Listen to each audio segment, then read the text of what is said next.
All right, guys, what's going on, man? As promised, guys, this is the New Year's Eve show, and I teased it earlier on Patreon. I told you guys that you guys were going to get a video talking about some of the things that we have heard this week before the game, okay? Before the bad Thursday night football performance of Jimmy Garoppolo, okay? Now, a lot of people out there, there's a bunch of different conspiracy theories out there, and one of the main ones that I've heard over the years, and I mean since I was a young kid, is that the NFL is rigged. They say that the NFL is registered as an entertainment business, not as a sport, and that means that as an entertainment business, they can control the outcomes of the match. Tony, have you ever heard that before? Absolutely. Oh, you have? Do you think that's real? There's times I do think it's real. There is. I'll tell you straight up. Well, There's there was a time back in 2000. When was Katrina? I don't remember. Hurricane Katrina. But that year, I don't know if you remember, New Orleans was struck the worst. And the Saints won the Super Bowl that year. They were like, they needed it for the city. They wanted to get some more money back into the pockets of tourism and shit like that. And that was the only Super Bowl that Drew Brees won. I thought that was extremely interesting, knowing that people say the NFL is a rigged and scripted product, and the Saints win the Super Bowl that year. That was the only year I ever believed it, hearing the day. They were like, come on, you think it's a coincidence? You think it's a coincidence? And then I heard that after 9/11, the Giants won. Did the Giants win the Super Bowl in 01 or 02? Was that long ago? Off the top of my head, Mike, I really don't know. I don't think that was the year that the Giants won. I thought they won in like 06 and like 11 or some shit like that. I don't remember being that late. Yeah, I don't remember. I don't think, like, as far as, like, when I say I think it's rigged, like, I think I'm talking about, like, officiating and how they control games. Yeah, absolutely. And that's what we're going to get down to. Well, we're not going to get down to officiating and things like that. But what I do want to talk about is whether or not the NFL is rigged. More importantly, I want to focus on the 49ers. I could care less about the rest of the NFL, right? But if it is rigged, if it's a controlled script, that means that teams can sometimes, or players, people, individuals, can sometimes go a little off the script that they know is coming and drop some nuggets. And I think that may have happened, Tony. I think maybe there's a slight chance that the 49ers coach, players, GM, dropped some clues about what was coming down the pipe. And I'm kind of excited about it because that means that there could be a change on the horizon. All right? So if you guys missed the preview earlier, I'm talking about my dog taking a shit.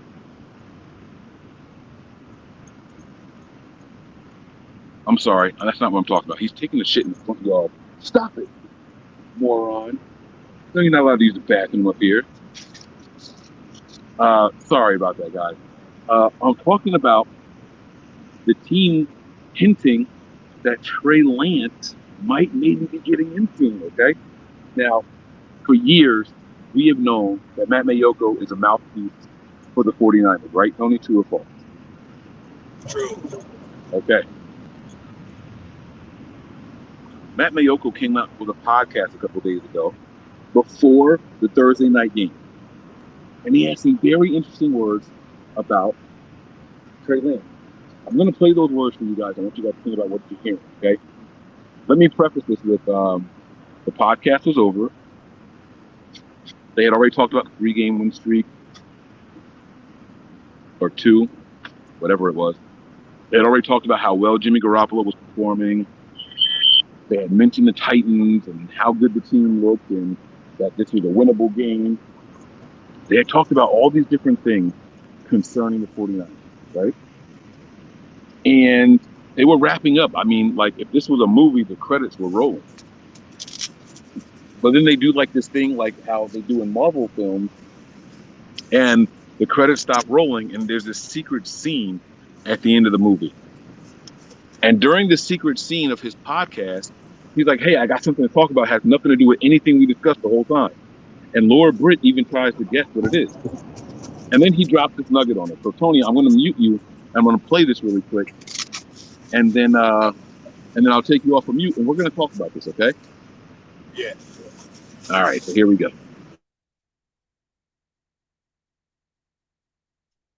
about the alligators and crocodiles? No, not about that. Yeah. It's about Trey Lance. We haven't talked about Trey Lance a whole lot, but I hear he is doing really well. You hear? Yes. I was. Tell me more. I was speaking to someone very high up on the 49ers food chain who was telling me that his last 3 weeks have been very good. And I don't know if you remember, but in the preseason, it was against the Raiders. Remember when he hit his finger on the helmet of a Raiders player and kind of banged up his finger? Yeah. Well, apparently that was kind of some issues with accuracy and everything earlier in the season, including Pretty understandable. and even through that game where he played against the Cardinals and started that game. But apparently his finger now is like completely healthy, and he is slinging it around. He's accurate. He's on point with his the studying habits and everything else. And so the 49ers feel very good about Jimmy Garoppolo as the starter right now. And it sure sounds like they feel very good about Trey Lance as his backup. Okay. All right. Now, let me get my man Tony's thoughts on this now. Tony is a longtime podcaster. I know that sometimes you get fed some information. I know sometimes that you have to make it a point to insert something in your broadcast before you forget to do it. And at the very end of it, you're like, oh shit, let me just say this real quick and get it out there. That's what that sounded like to me. Did this strike you as odd at all, hearing what he just had to say about Trey Lance randomly? Laura Britt didn't mention him. He wasn't a topic of conversation. And this was literally at the very, very end of his podcast. What stood out to you about this, Tony? I agree with you said. It just came out of left field. Like literally, it just. Oh yeah. By the way, like I have to say something about Trey Lance. Like it definitely came from left field. It I as soon as I heard it, I texted you. I was like, you need to listen to this. And there's definitely something behind that. Now, as I listen to stuff, I try to put myself in the position of certain people. I try to put myself in the position of Trey Lance and what he would have to gain from that. What does Trey Lance gain from Matt Mayoko saying that on a podcast randomly? Well, immediately, as a 49er fan, I get excited. I'm like, listen, I saw the inaccuracies during the Arizona game. Tony, you and I have talked about this off mic before, where I say I watched the Arizona game and I wasn't that impressed. I was less impressed when I went back and watched it, knowing the outcome already, than as I was when I watched it live. Remember? I said that I was a little disappointed. I didn't like his accuracy. I didn't like the footwork. He looked a little nervous. I didn't like the throws. And all of a sudden, all of these issues get addressed before we even see Trey Lance on the field, out of nowhere. I thought that was very strange. So let me ask you, if you are listening to that and you are Trey Lance, what do those comments benefit you if you are Trey Lance? Confidence. I feel a little bit more confident. Like maybe I am doing that good. Other people are seeing it. People high up in the organization are satisfied, and they're starting to really maybe believe in me. Now that's interesting because I agree with everything you said, right? So now you have to ask yourself, why would the organization want to give Trey Lance confidence now? In the middle of what were we on, a 2-game or 3-game win streak? 5. It wasn't 5 because we lost to Seattle just a couple of weeks ago. Oh yeah. That's right. It was we won 3 in a row, then we lost to Seattle, and then we just won 2 in a row, right? Is that what it was? Yeah. It was Falcons. Who we played before the Falcons? Was that it was Seattle. Yeah. I think you're right. I think it was Falcons and then Seattle, and before Seattle was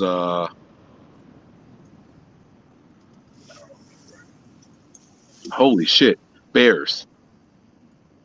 And then before the Bears, it was the Jaguars, then Bears, then Rams.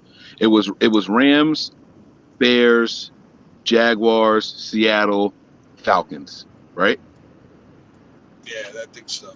I think that's it. And so I'll get a confirmation on that. It's not really important. It's not the focal point of the of what we're talking about here. But Either way, the Niners were looking like the hot team to be. All right, here we go. I got it right here. So it was the Rams win, Jaguars win, Vikings win, lose to Seattle.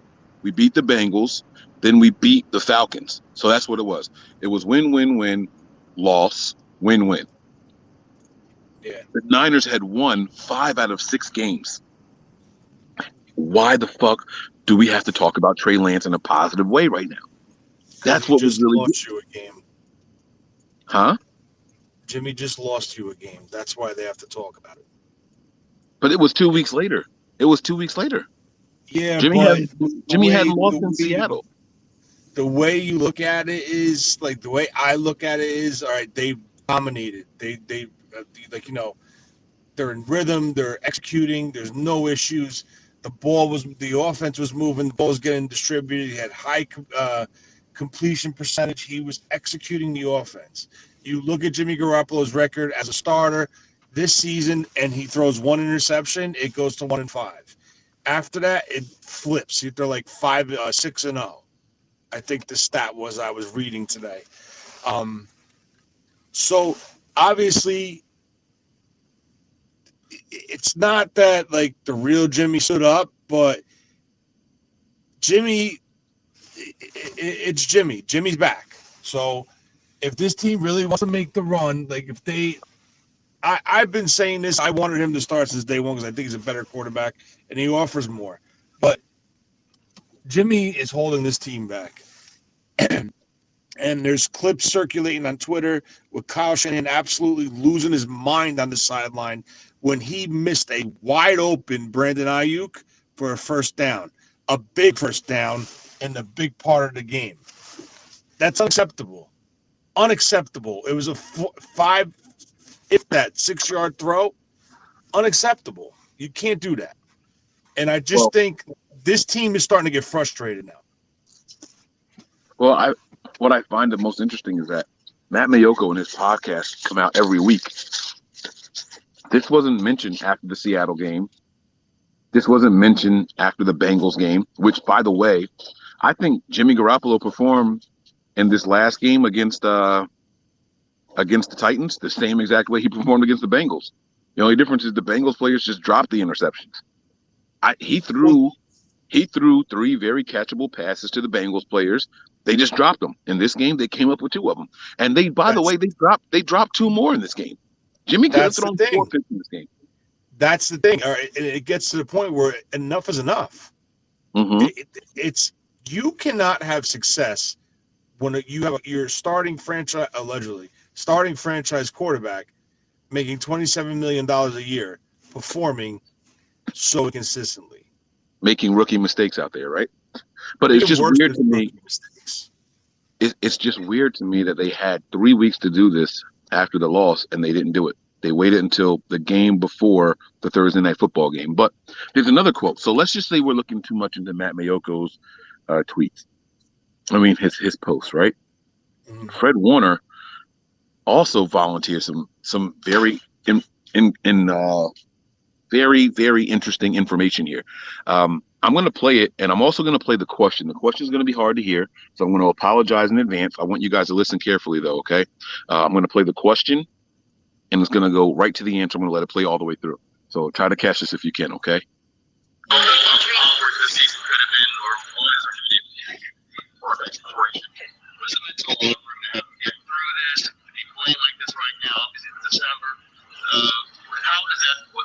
right, so the question was, it could have been a very awkward season with the 2 quarterback situation, but what has it meant for the locker room for Jimmy to get through it and be playing this well here in December?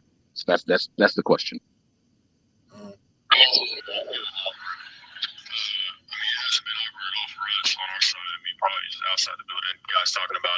Okay, so that's the first thing. Let me stop there. The 2 quarterback situation was a little awkward for everybody. What has it meant for Jimmy to be playing this well? Well, Fred puts to bed right away, it wasn't awkward for us at all. That's telling, because Kyle said it was weird. Kyle said that it got him out of a rhythm, calling for 2 different quarterbacks and da-da-da-da-da. The speculation around the team and around the league was that players were not happy about Kyle switching to to Lance in the middle of a drive and letting Lance get the touchdowns and all that stuff, right? That supposedly was what was going on. Fred Warner puts all that to bed right there in the beginning. It wasn't awkward for us. Do you agree or disagree, Tony, that he puts it to bed right there? I do, but I don't. All right. What do you mean? I do agree with him that he put it to bed, but then I don't, because I do think deep down inside, if they would have continued that, I think there could have been an issue. I think Jimmy would have I don't know, making noise, but I think Jimmy would have been like he would have been acting the way he does, like that frown on his face, like that smirk, like the not the arrogance, but like, what about me? Like maybe a temper tantrum, like something like that. I just feel that you play Jimmy between the 20s, and then you put Trey Lance in the red zone. Now, if Trey Lance is successful, your quarterback has better statistics, meaning touchdowns and completion percentage, because it's a smaller field and it's a higher chance because you're in the red zone. So you could potentially have a quarterback you could have him with more touchdown passes than Jimmy Garoppolo. So you're going to have running backs with more rushing touchdowns than. Listen, Mike, I'm looking at it. You're looking. All right. Listen, you have a quarterback that throws an interception in a game that costs the game, and he just smirks on the sideline. This is the type of person you're dealing with. This is the way he's wired. And this is what you have to take into accountability when you're asking and answering questions like this. He would have made noise somehow, some way. But Fred Warner definitely said it wasn't awkward at all, right? He said it, but I kind of think, I don't know, like, I'm kind of on the fence with it. I don't know if it's true. I don't know if it's false. That's why I kind of think maybe it's yes, and then maybe it's not. Like, right. That's the way I'm kind of like sitting right in between right now. All right. Let's hear what else Fred had to say about that.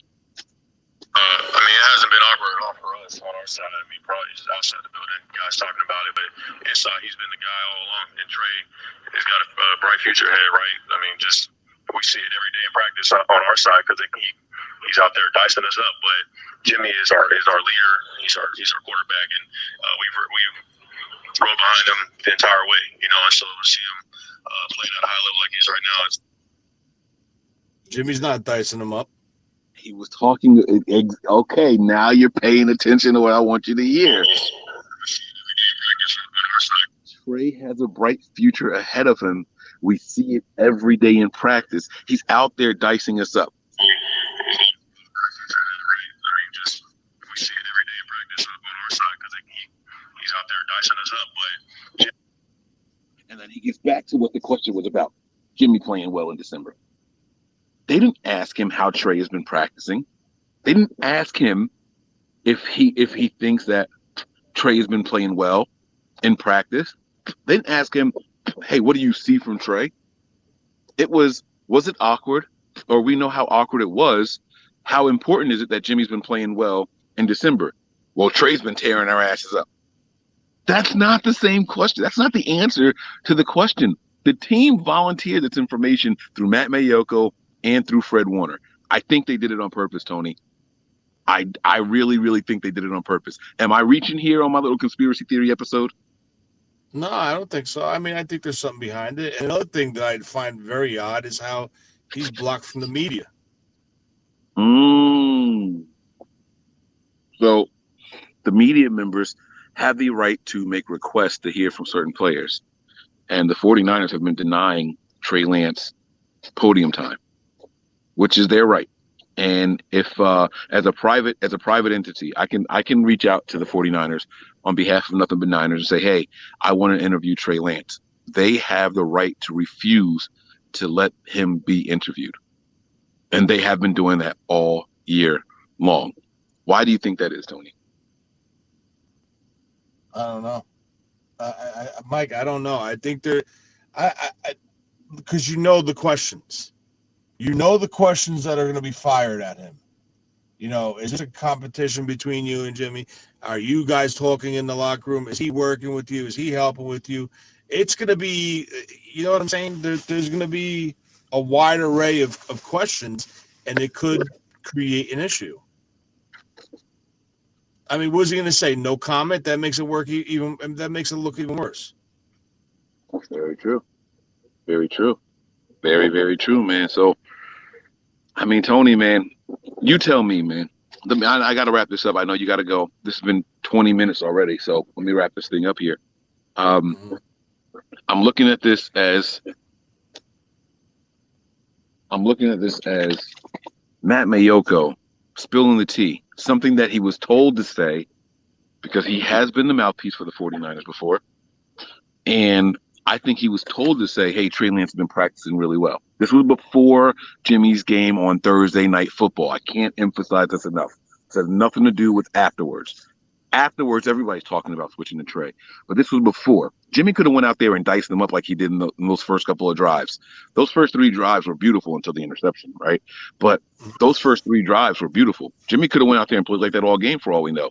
But Matt Maiocco went out of his way to say something that someone high up in the organization, he even mentioned that.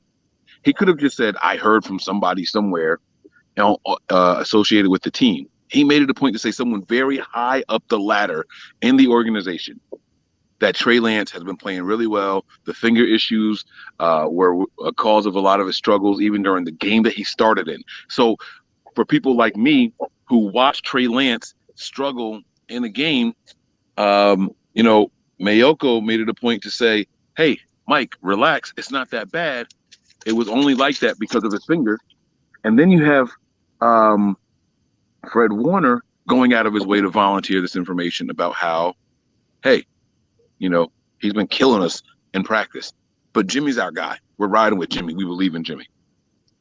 I think that they dropped those nuggets out there for a reason. I do. And so with that being said, I want you to tell me 2 things. One, if you believe I'm reaching with this, and you can tell me if you agree or disagree, why or why not.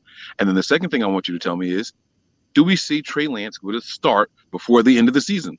Or if we make it to the postseason, in the postseason, with a start, not with plays, not with significant snaps, with a start. I don't think you're reaching, and I hope we do see him. Because I'm dead set on this. I don't think Jimmy could do it.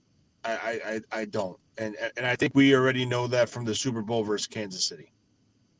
Mm-hmm. I mean, look, I think that set the precedence to make the decision to trade up for a quarterback.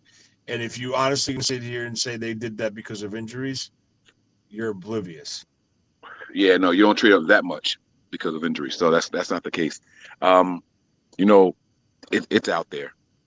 It's been enough games. We can tell who Jimmy is and who Jimmy isn't. And the team around him has to be perfect, and he has to play flawless in order for us to get a win. Look at the game. Look at the game versus Seattle. They were physically beating Seattle, right? Mm-hmm. But the interceptions put Seattle back into the game. Mm-hmm. All right. And Jimmy's not the quarterback to turn around and respond. Yes, the offense answered in the fourth quarter. Yes. Did Jimmy do it? No. Jimmy threw a 4-yard slant or whatever it was, and Debo made the play by himself. Okay. I don't think we scored in the fourth quarter of the Seahawks game. No, I'm just comparing like the difference. Oh, right? I'm sorry. I thought you were saying that. Jimmy, in this game versus the Titans, he threw a 4-yard slant. Debo made a huge play. And people are all like, oh, my God, look at the throw he just made. It was a 4-yard pass. Yeah, because the second half of the Seahawks, we didn't have any points. Not a field goal. So now, not a safety. Now let's look at his poor decision making, right? We're up 7-0. We drive the ball right down the field, scored nothing. Defense, 55 yards in the first half. They come back with the second possession, drive down the field, get in the end zone. He locks on George Kittle, stares him down, and throws probably one of the most not ugliest, but poorly placed balls I've ever seen by a quarterback. It was intended for the defensive back, and Kittle was the defender. Okay? So that's one issue. Now You're He got the teetering with colors confused. now you're teetering with a momentum change, right? So what happens? They come back, whatever. I don't remember to the T. I'm tired. I want to go to bed, but I gotta watch the game. I gotta work tomorrow at 3. But when I have my couple of days off, I'm gonna go back and watch the game. Then he throws a ball, probably about a good 2 to 3 feet over Debo's head, totally non-catchable for Debo, right? And what happens? It's picked off, right? But let's take it back to a couple plays before that, right? By design, Kyle Shanahan schemes the receiver to the right of the formation to come across on a route at the snap, take away the middle, the safety, and the corner. Whatever they were playing, bracket or something on Debo or Ayuk. And then it's a play-action-based offense, a play-action-based call. Juice attacks the line of scrimmage like he's blocking, and he has a free release down the field. Wide open. Now, when I tell you Kyle Juszczyk was wide open, and he still could not make that throw. So there was nobody around him. I heard somebody defending this, and I got to tell you, you know what this play was? You remember when in the Seattle game, the first Seattle game, where Trey Lance came in the second half and hit Debo on that wide open pass on the same sideline? Yeah. Do you remember that? Okay. Everybody said, oh, I can't believe he made that throw. It was underthrown. It was underthrown. That underthrow was a safe throw, guaranteeing a catch and at least a first down. And Debo ran it in for a touchdown. That would have been. It could have been an underthrow because there was nobody there. He overthrew him. Overthrew him. You don't have to hit him in stride. I would rather you hit him in the numbers, let him catch it, and the worst case scenario is a first down. Now, what I would love to do is, and Kyle runs that play a lot in his game plan. Mm-hmm. I think probably out of the 15 to maybe 10 to 12 times that Kyle has ran it within the last 2 years, maybe 15 times, I think Jimmy probably completed that pass maybe 4 times. And every time he threw that, he was wide open. Yes, sir. Yes, sir. Now, sir. That's unacceptable. All right. So now let's take it to the big 4th down conversion.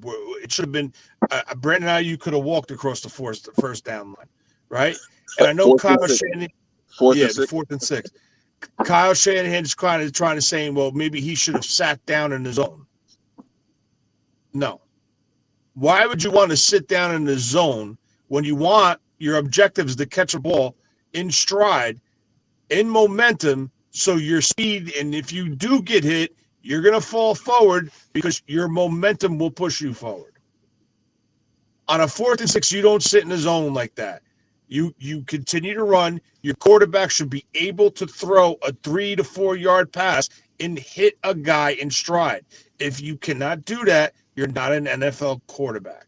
So basically, the summary of this whole fucking story that we're talking about, and we've been talking about for the last 3 years that he's been the quarterback, is Jimmy is a severely limited quarterback who needs his hand held to be a somewhat game-managing quarterback. So the 49ers go into games and they scheme things, Kyle Shanahan, Mike McDaniel, LaFleur when he was here, to make very simple throws, quick throws. Don't let Jimmy sit in that pocket, because if he holds that ball more than 2 seconds, 2.25 seconds, he's getting sacked because he's not going to throw the ball because he's totally all messed up. He needs to get the ball out quick. He can't think. Once he thinks, it's done. It's when he throws muscle reaction, muscle memory, and snaps it out, that's when Jimmy Garoppolo is successful. So getting back to the main point, Jimmy is holding this team back. The 49ers should have easily lost to the Cincinnati Bengals, easily should have been demolished by the Titans yesterday. And they should have been, well, they got beat pretty good by Seattle.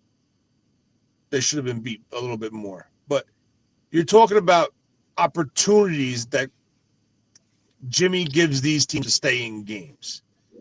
Yeah, absolutely. He gives opposing teams as many chances to win as he gives the Niners chances to win. That's very dangerous. That's very dangerous. So, guys, man, listen, Oh, go ahead, Tony. And just real quick before you go, before you sign off, everyone right away is blaming Kyle, right? But nobody was blaming Kyle when those interceptions were getting dropped, right? And Jimmy was successful, and the team was winning, and the offense was running. Remember what you said earlier in the show?